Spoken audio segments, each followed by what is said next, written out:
matindi to. Kinwestiyon ni Sen. Tito Soto ang plano ng bagong Senate Blue Ribbon Committee na bumuo ng subcommittee para ipagpatuloy ang investigasyon sa flood control project. Ito ay matapos ihayag ni SP Alan Peter Cayetano na magpapatuloy ang pagdinig sa Huwebes at maglalabas ng notice si Sen. Rodante Marcoleta sa Lunes. Ayon kay Soto, hindi umano legal ang pagbuo ng subcommittee kung hindi ito ginawa sa plenaryo. Wala nang ginawang tama, pambihira. Di gawin natin sa plenaryo. Paano mag-create ng subcommittee na hindi sa plenaryo ginawa? Not legal, ani Soto. Siyempre, takot yung mga yan eh. Mapali, yung mga kasama mo dyan, bendalo nga ginagawa eh. Yung ano na yan, para naman sa for greater good, ika nga. Diba? Kung sakaling magpatuloy ang investigasyon ng mga maanumalyang flood control project. Ano naman to? Ano ba naman yung subcommittee? Merong anong illegal doon? Pambihira naman ano? Alam ko na plano mo. Kung sakaling mapag-usapan sa plenaryo, mag-walk out na naman kayo. Ano kayo mga siraulo? Ano lang yan? Papunta ka pa lang. Tito Sen, hindi legal ang subcommittee ng Blue Ribbon. Pambihira talaga. Dito naman tayo. Nagsagutan ng magkapatid. So close na kayo ulit. So batin na kayo. Ano ba pinag-usapan nitong dalong sintu-sintu na to?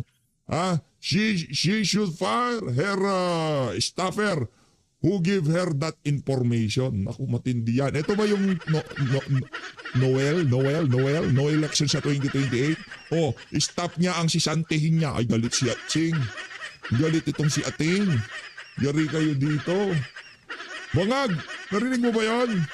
Sisantihin mo daw yung tauhan mo. Ito. Sen. Aimee versus PBBM. Bumelta si Sen. Aimee Marcos sa pahayag ng kanyang kapatid na si Pres Bongbong Marcos ukol sa aligasyon ng umano'y charter change effort. She should choose her source of information better. Naunang sinabi ng Pangulo laban si Senadora. Ang nakarating sa kanya ay fake news, malinaw sa video at speech ko kung sino-sino ang nasa meeting. Tugon naman ni Sen. Aimee. Matatandang may prinisentang video presentation ng Senadora tungkol sa umano'y pagkilos ng administrasyon upang hindi matuloy ang 2028 election at magkaroon ng term extension. Naku, yari ka dito. Paano fake news? Paano hindi totoo? Kung umamin na si Soto at Ping Lacson. Diba? Ito talaga, magkapatid talaga na ito. Mag-usap nga kayo. Magkakulay lang naman kayo eh. Ito, rekta ho tayo, continuation ho tayo sa mga punto de vista ng ating 110% sinusuportahan Senator Dante Marcoleta. Mabigat po itong mga pangyayaring ito, Sen, ano ha? Ang taong bayan tuloy, kung makikita nyo ngayon sa social media, mga reactions nila, parang yung damdamin, nagpupuyos yung damdamin siya eh. Parang gustong sumabog ang kalooban. Hindi natin ini-instigate, ini-explain lamang natin. Lahat kasi magkakatugma eh. Pati yung simpleng motion ko na i-amend namin ang Senate rules. Opo. Para sa ganun, sa mga pagkakataong yung physical na presensya ng isa sa amin ay wala. Halimbawa, nasa Amerika siya, kagaya ni Nelson, nasa Amerika yata, kaya tayong dalawa lang ngayon. Pero gusto niya halimbawang makihatid sa usapin na to, pwede siyang mag-zoom. Di ba? Talagang ayaw na ayaw nila. Kung kinakailangang mag-walk out sila, wag lang matuwa. Kasi sila na yung nagsabi, kaya nyo sinusulong yan dahil gusto nyo makasama, makapag-participate si Senator Bato. Ano nang masama? Senador naman yung tao, di ba? Bakit sila nung sila? Nung mga nakalipas na panahon. Halimbawa, ito si Ping. Ito si Ping. Wala na talagang Sen. Ping na lang. Ayos yan. Suportado natin yan. Hindi na senador ng mga oligarko, si Ping Lacson. Kaya magkalinawan ho tayo. Ang mga oligarko, ang bata nila sa Senado, si Ping Lacson. Ang bata ng mga ordinaryong Pilipino, sa Senado ay si Senator Rodante Marcoleta. Ito ay labanan ng mga oligarko at ng mga ordinaryong Pilipino. Ngayon kung feeling nyo inaayunan nyo si Ping dahil liga nga veterano, kesyo ganito, kesyo ganyan. Ang nasa likod ho ni Ping Lacson ay mga oligarko. Okay? Magkaliwanagan ho tayo. Itong mama na to ang nasa likod nito sambayan ng Pilipino. Sino magbebenepisyo pagka kung sakaling nagtuloy-tuloy ang hearing at napanagot ang mga mastermind sa mga maanumalyang flood control project? Mga oligarko? Mga politiko? Hindi. Ikaw, ako, lahat ng nanonood ng video na to. Yan ho ang atin na tinatayuan dito sa PHFD. Hindi naman para dito sa mama na to. Pwede naman siyang manahimik. Senador naman siya. Kung pwesto lang ang kailangan niya, di manahimik na lang siya. Pero hindi ho yun. Kasi binigyan siya ng mandato ng sambayan ng Pilipinas. At yung mandato na yun ay talagang isinasabuhay niya, yung oath niya. Di ba? Isinasabuhay niya. Talagang yung trabaho niya, ginagawa niya ng mahusay. Walang delay, walang chebureche, walang kung ano mang kalokohan. Kung ano ang kanyang sinumpaan na dapat para sa sambayan ng Pilipino ang kanyang gagawin dyan sa Senado, yun ang ginagawa niya ngayong mga panahon na to. Kanino kayo papanig? Dito sa mga aso ni Marcos Jr. na alam naman natin ay nasa likod ay puro mga oligarko? O dito sa mga ginigipit na ang pinaglalaban lang naman para sa mga ordinaryong Pilipino? Sige mga kababayan, tanongin nyo yung mga kaibigan nyo. Simple lang ho. Pag nanaig, etong si Tuta Soto, Ping Lacson, at yung mahilig mang 11 dyan sa Senado, ang kinakampihan nyo dyan, mga oligarko at mga magnanakaw na politiko.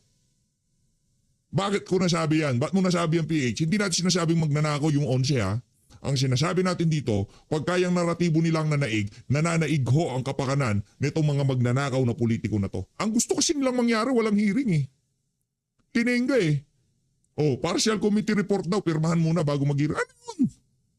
Hearing. Maraming gusto magsalita, pagsalitain. Pambihira. Pati sa Interparliamentary Union Dahil sila yung nagpupunta ron. Alam mo yung Interparliamentary Union, ito ay world body. Ako nakapag-ano na rin ako ron nakapunta na ako ron, nakapag-attend ako ron. At mula yung mag-attend ako ngayon, kauna-unahan at kahuli-hulihan. Nangako ko sarili ko hindi na ako mag-attend dito. Walang kakwenta-kwentang puro ano lang pala yun. Ganun ba? Puro ano lang, puro yung talagang parang publicity. Pero naman ako naman dahil tinutupad ko ang tungkulin ko, may kwento ko lang ng konti. Yes po. Pinagandaan yung mabuti. Merong 3 resolution kasi doon. Opo. Sabi ni GMA, kasi doon niya ako pinapunta, ako kasi lahat ng gagawain ko talaga siniseryoso Yes ko. po. Dinelegate ata kayo dun sen, Parehas kami ni Senator Rodante Marcoleta. Lahat ho ng ginagawa natin, siniseryoso natin. Yun tayo dito sa PHFT. Di ko alam yung ibang mga kung nagsiseryoso ba sila dahil sa ang tawag dito, dahil sa maleta, dahil sa envelope o dahil sa Merong mga motivasyon Pero tayo dito sa PHFD, naniniwala ang mga motivasyon talaga nitong mama na to para sa sambayan ng Pilipino. Kaya suportado ho natin yung si Senator Rodante. Kailangan natin iparamdam dito sa mga senador na to na nasa likod nyo kami. Kaya talagang minamayat-maya ko na sinasabi na suportado kayo na sambayan ng Pilipino. Para lumakas ang loob nila sa gayong paraan, hindi sila malungkot, hindi pumasok sa isip nila na parang nag-iisa naman kami dito sa laban na to. Iparamdam mo natin yan na nasa likod tayo nitong ating mga magigiting na senador. Sa paanong paraan? Share niyo ho itong video na to. Maraming Pilipino makakapanood, marami sa ating mga kababayan na makakakita kung anong pinaglalaban ng mga individual na to dyan sa Senado. Yun ho talaga. Mas maraming susuporta, mas maraming makakaintindi at maiintindihan ng ating mga kababayan na talagang panggigipit ang ginagawa ng administrasyon ng bangag na to. 3 yung resolution. Opo. Isa lang ang natalo tayo, yung 2 na ipanalo ko. Alam mo kung bakit yung isa hindi ko na ipanalo? Nalita ko kasi kinakailangan magpunta ka sa napakaraming Doon na pala kayo natanda, nalita pa yun. Pagkatapos, pag upo ko pa naman ganun, tapos na. Nagbotohan na Pero pala. yung watawat nila, yung banner na kaganoon pa. Opo. Alam kong bumoto itong katabi ko. Ang katabi ko, Algeria Teka muna, sabi ko, tapos na ba? Yes, kanya. Bakit ka ako tumaas against Philippines? Wala ka naman andito na nga ako nahuli ka, sabi niya Doon lang ako natalo. Ayun, Pero ayoko na. Dahil yung pagtatalo doon, parang ano lang eh. Ah, Parang pag-uusap lang na hindi nyo ba pwedeng i-delegate yan? Sen, ako na lang papuntahin nyo pagka mayroong mga inter-parliamentary union meetings? hindi ka siguro papupuntahin din dyan. Kasi, bakit ka mo? Opo. Mas magaling ka sa kanila dyan. Yun lang. Baka hindi ka papasukin.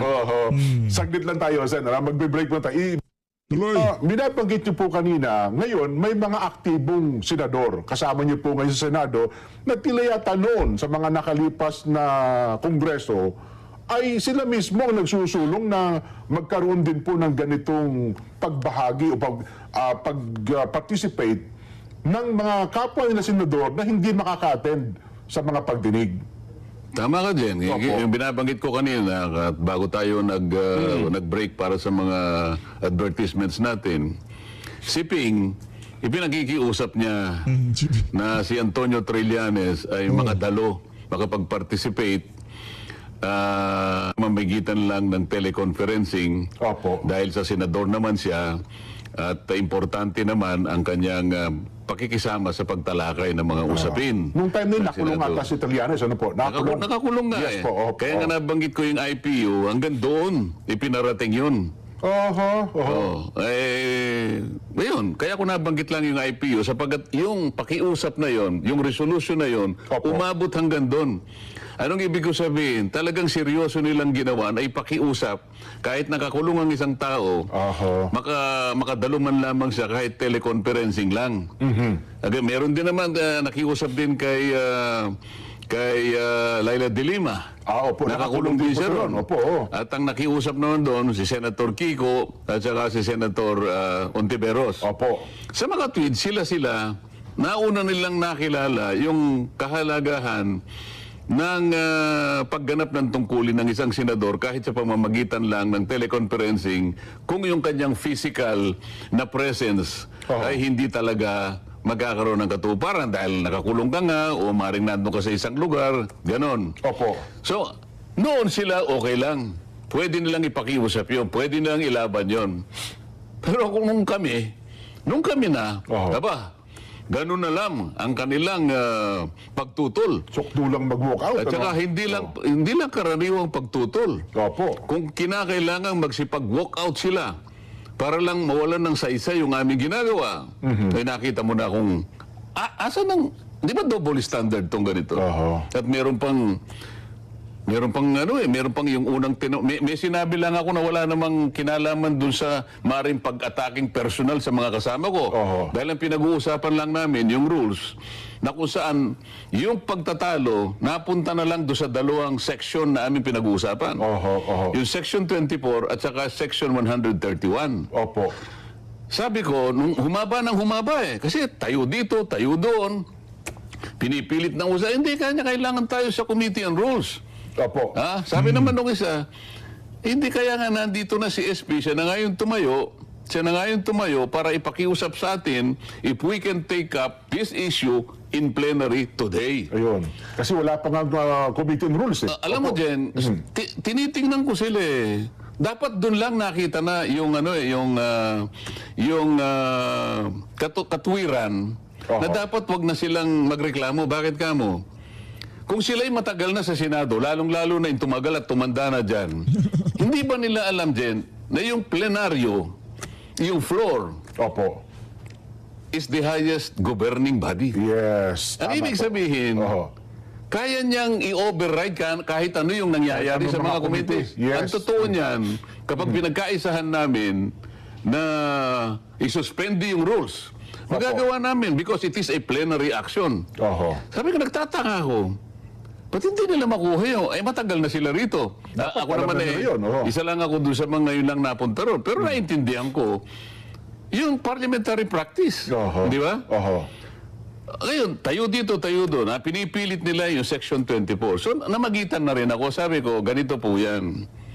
Ito po kasi Section 24, kung titingnan ninyo, is a general provision. Yeah, general provision. Ito pong 136 ay special provision. Special provision. Alam po ninyo kako, sa prinsipyo po ng batas. Ito po yung prinsipyo. Hindi na kailangan debatihin ito kasi kung pareho tayong abogado, magkaintindihan na tayo. Sabi namin sa mga abogado, The special law will always prevail over a general law. Tapos na yun eh. Tapos na. Makikipagdebate ka pa sa akin. Okay, yun po ka akong problema kung wala po tayong legal background. Aba, nagalit sila. Parang minamaliit nyo daw yung kapwa ng Minamalit nyo. senador. Sabi ko, ma'am, please, sabi ko pa, Oho. do not make a conclusion like that. So ito, pinalilitaw nyo lang po talaga, hindi po nyo nakita yung distinction. Okay na po ako kung hindi po tayo magkaintindihan dito. Oho. Sabi ko ganyan, ano. Bago pa nangyari yun, tumayo yung isa rito eh. Ad hominem, ad hominem. Ayun, yan na nga po. Oh. Eh, sabi ko, paano kaya? Alam niya kaya kung ano ibig sabihin ng ad hominem? Gusto kong bigyan ng halimbawa din. Ano ba ang ad hominem? Oho. I-define muna natin. Ang ad hominem ay isang sitwasyon na kung saan may pinagdidibatihan kayong isang subject matter. Opo. Di ba? Halimbawa, kamukha ano nangyari? Ayan, opo. Yung motion na sinabi ko na pwede po bang susugan yung Section 41B. Oho. O, yung Section 41 kasi A, B lang yun eh. Oho. Section 41, paragraph A, paragraph B. Oho.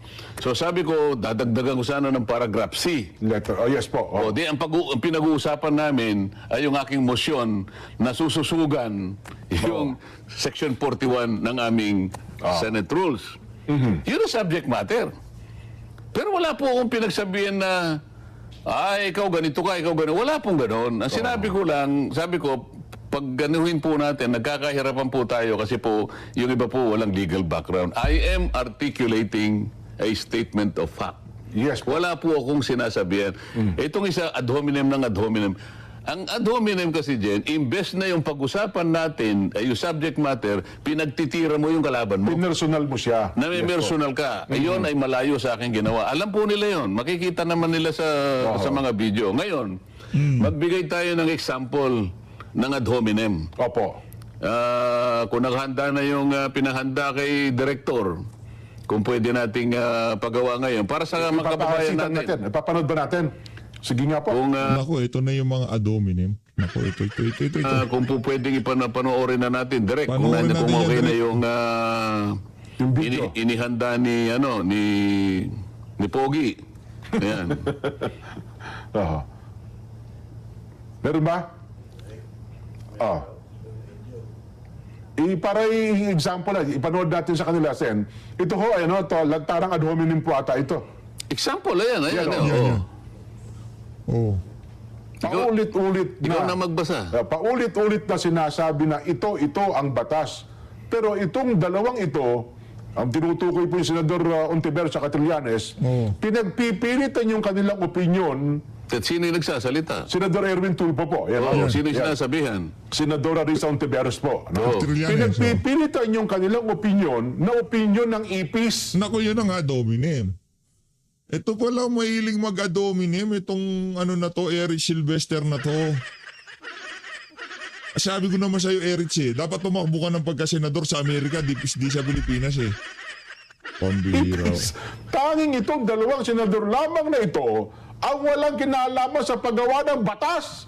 At alam nyo lang gawin, tumira ng tumira at maging source ng fake news. Ganun ang boses niyan. Napakinggan ko po yan eh. Oh, yan ang halimbawa, yan ang halimbawa ng ad Yan ang ad hominem. hominem. Yan talagang literal na ad hominem. Yan ang literal na ad hominem. Opo. At nakakalungkot, sa kanya pa nang galing pala.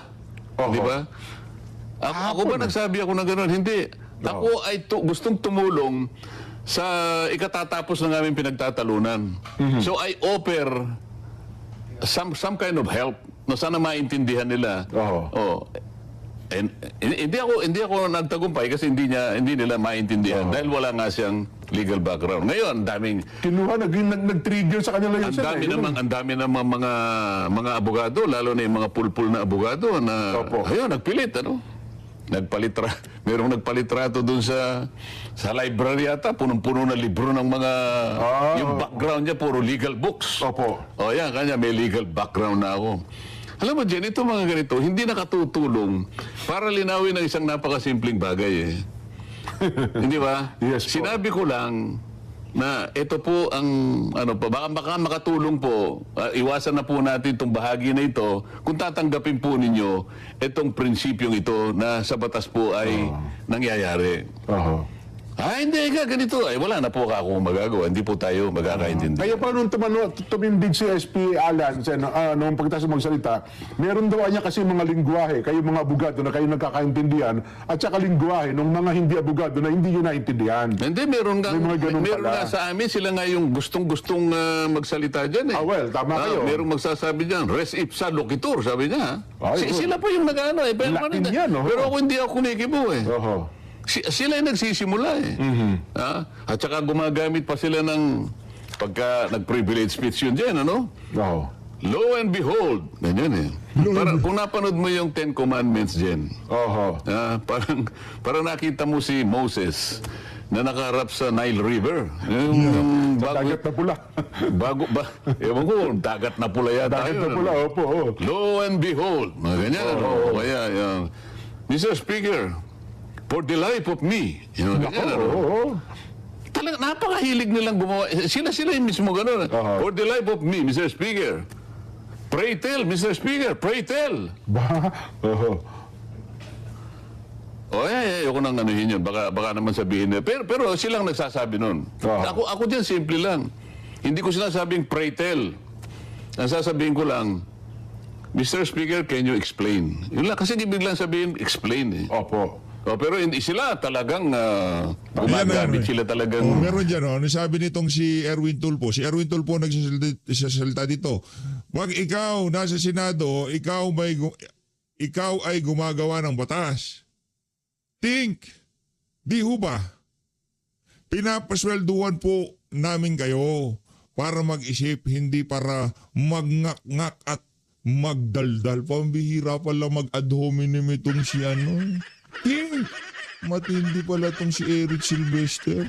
Ewan ko. Para ko kasi nararagdagan ng talino nila kapag gumagamit ng Okay mga lang sa akin. Pero ang gusto ko sana, higit sa lahat, ang makaalam, ang makaintindi, yung taong bayan. Oho. Pwede mo naman sabing, Mr. Speaker, can you explain please? Pakipaliwanag Hindi, yung ang salita niya, Mr. Speaker, pray tell. Oho. Nakatingin nyo kami. Parang alam niya kung ano yung pray tell. Para bang kasi, hindi naman sa minamaliit Ba't kinakailangan ko pa sabihin, for the life of me, Mr. Speaker? Oho. Lo and behold. Talaga namang... Ay, nako. Anyway, Sen, mayroon kasing ilang mga punto. Sabi, natawa ko doon sa... Hindi pa rin natawa, kundi ang sabi nila, ganito po, ha? Ba't ba naman kasi pinagpipiritan pa yan? Matagal na nga anyang naibasura yan. Hindi na nga niya pumayag ang mga naunang senador sa panukala na yan. Bakit ba ngayon daw, sa panahon ito, ipipilit parang gusto nating gawin na makapag-participate sila sa pamamagitan ng teknolohiya? Kasi nga, tayo na lang siguro ang ayaw gumamit at mag-take advantage sa makabagong teknolohiya. Ang siyensya, mayabong na dyan, di ba? Opo. Oo. Tingnan mo yung World Congress dyan. World Congress na to dyan. Oho. Pinagagamit. Huwag na tayong lumayo. Malayo pa yun eh. Malaki pa yun eh. Oho. Balingan mo yung House of Representatives dyan. Opo. Nakakaboto sila online. Kung minsan, halimbawa, hindi nakarating yung kasi buong Pilipinas naman yung nandun siya sa kanyang distrito. Gusto niyang bumoto. Gusto niyang i-register yung vote niya. Teleconferencing o kaya video conferencing. Pinapayagan. Kaya kamakailan lang, isang batas ang kanilang parang pinagbutuhan sa third reading yato o second reading. 255 ang nag-participate. Yung iba, online. Bakit yung mababang kapulungan pwede, yung mataas na kapulungan Hindi pwede. Hindi pwede. Bakit ang COMELEC ngayon pinapayagan online Voting. yung voting, yung balota mo, pwede kang bumoto online. Bukod doon, bago yung online na yun, merong mail voting. Anong ibig sabihin nun? Lahat binibigyan ng pagkakataon makapag-participate, makinabang ka sa gawain ng demokrasya. Kailangan ng tao makialam. Sa pagboto, kailangan kasi. So bigyan mo lahat ng pagkakataon. Kaso, ang sinasabi kagad nila, o kaya naman yun lang sinusulong yan, gusto niyo makaboto si Bato eh. ang makikinabang ano naman ang kasamahan ninyo. ano naman ang masama kung makikinabang yung kasamahan natin? Senador naman yun eh. O ano naman ano ba kasi ang kanilang pinipigilan doon? Kasi pag nakaboto si Bato, 'di ba? Makakatulong sa amin. Sa suma total, hindi pwede sa kanila, ayaw nila 'yon. Siyempre, Di ba? tututulan nila yun. O bakit nung panahon ni De Lima, panahon ni Trillanes, o bakit sinusulong nila yon? Bakit ngayon naman ay hindi pwede?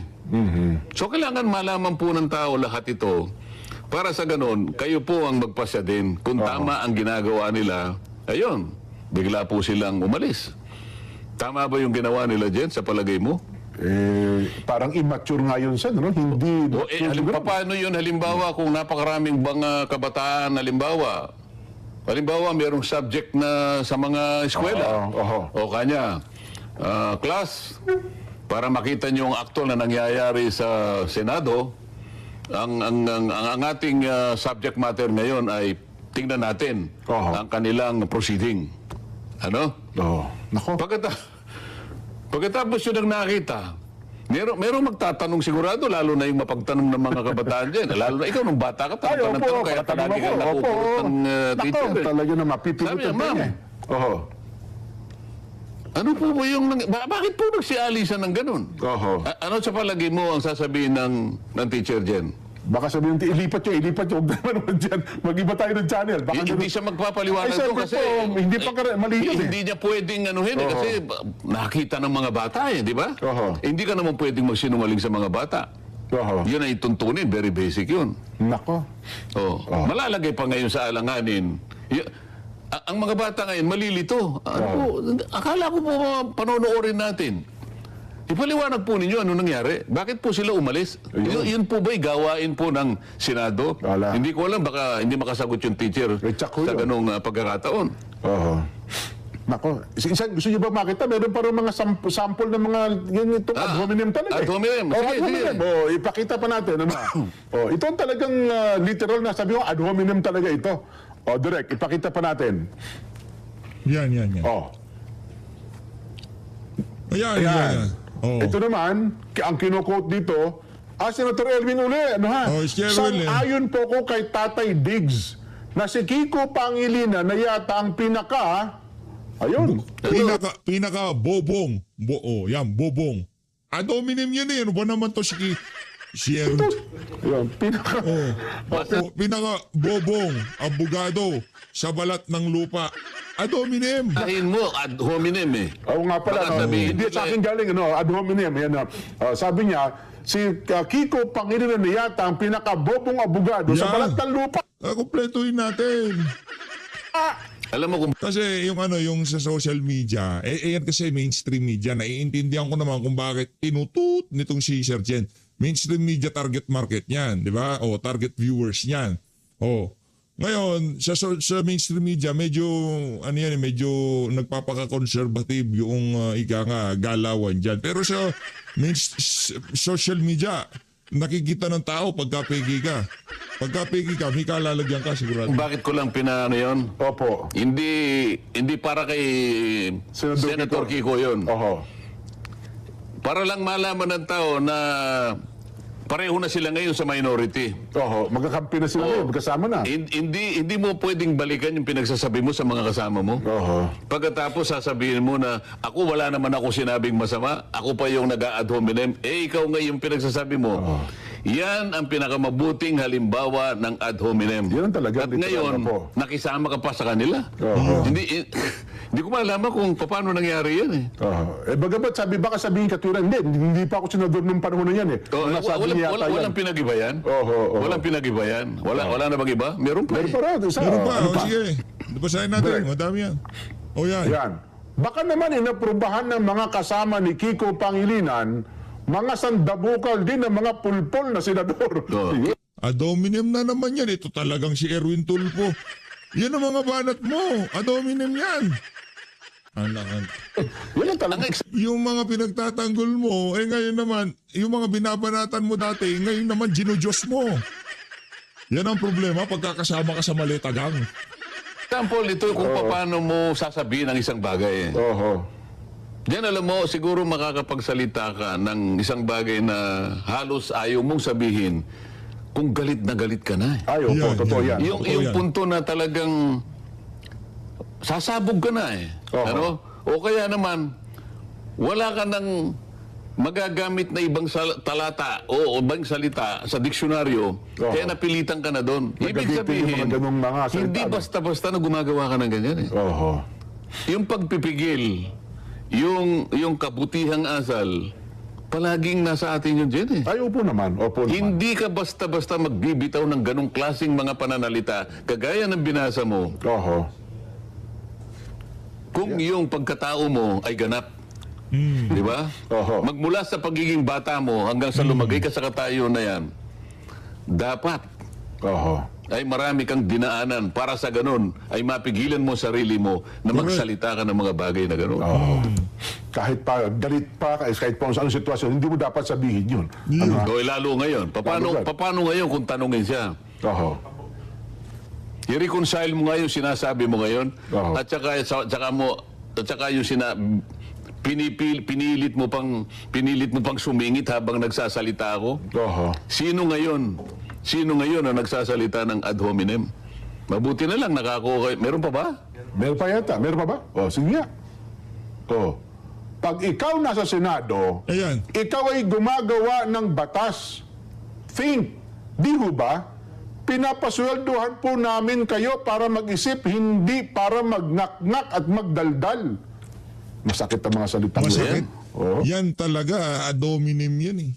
May pagkakups talaga tong si Erwin Tulfo, no? Siguro naman ay nakakalap tayo ng napakarami ng ad hominems.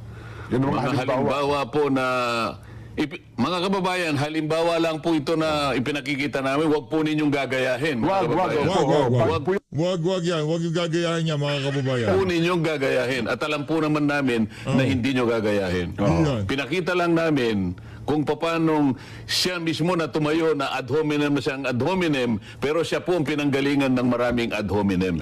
Yan po ang gusto lang naming sabihin sa inyo. Yan.